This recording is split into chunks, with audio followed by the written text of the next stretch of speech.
Ladies and gentlemen, we now have a duo. We've got back on stage Peg Vickers and Phoebe Jamieson. Please come up.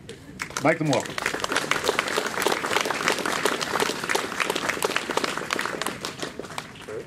Now, Phoebe, you're not allowed to look surprised. You knew this was happening, didn't you? Yeah, that's right. Good. I'm confident now. So not a duet. Okay. You take the little one.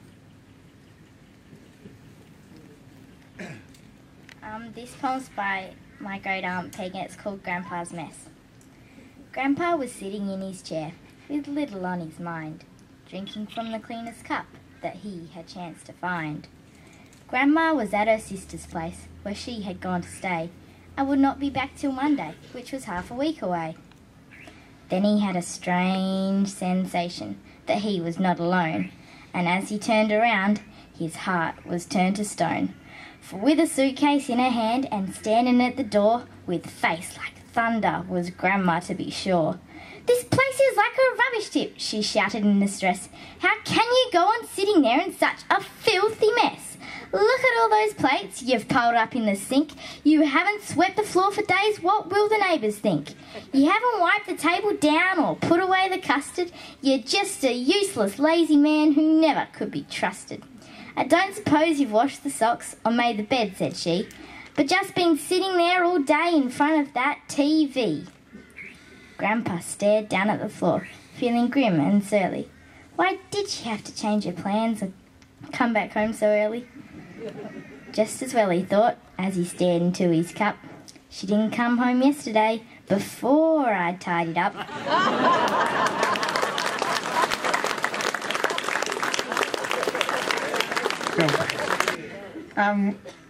This poem is dedicated to all ladies who've ever worked on a farm, and it's called The Survey. He was doing some kind of a survey of women who live on the land. He carried a leather-look briefcase and a biro was held in his hand. He came up the drive to the homestead where the farmer's wife answered the door and wanted to know who he was because she hadn't seen him before. Said he, "I'm conducting a survey and I'm talking to ladies like you in order to then ascertain the value of work that you do." So she told him, "I started at 5, though I'm usually never that late. I milked 7 cows before breakfast and I fixed up the cowyard gate. After I'd finished the housework, I went out to help with the sheep. Then I made up some apricot jam while the baby was having a sleep. After that I went digging the garden, pulled all the weeds out the drain. Then when I had chopped enough wood, I milked all the cows once again." Well, he wrote something down with his biro. Then he said with a trace of a smirk, "Tell us then, since you've been married, have you done what we call real work?" It would be a complete understatement to say that the lady was vexed, and it never was truly discovered exactly just what happened next. They found him alongside the driveway, an absolute gibbering wreck.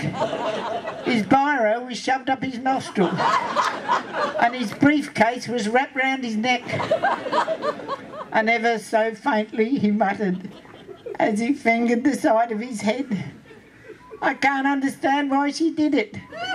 Do you think it was something I said?" Thank you.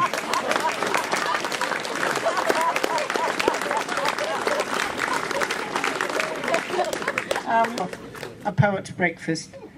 There was a fella from the area where the Man from Snowy River was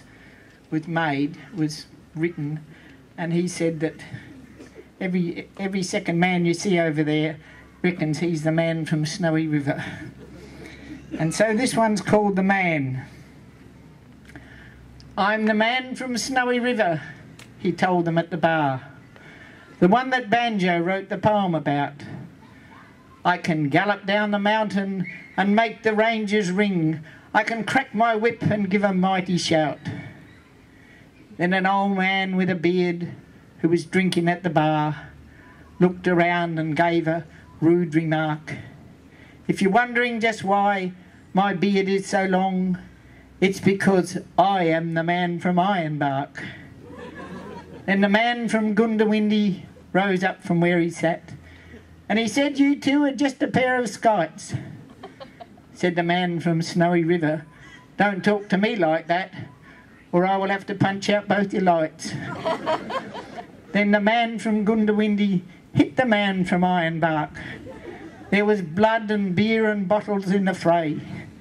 Then the man from Snowy River hit the man from Goondiwindi. It was good to be the man who was away. When at last they were arrested and carted to the nick, the barmaid gave the coppers each a kiss, and she said, "I don't know why, when we have a poet's breakfast, it always has to finish up like this." Thank you.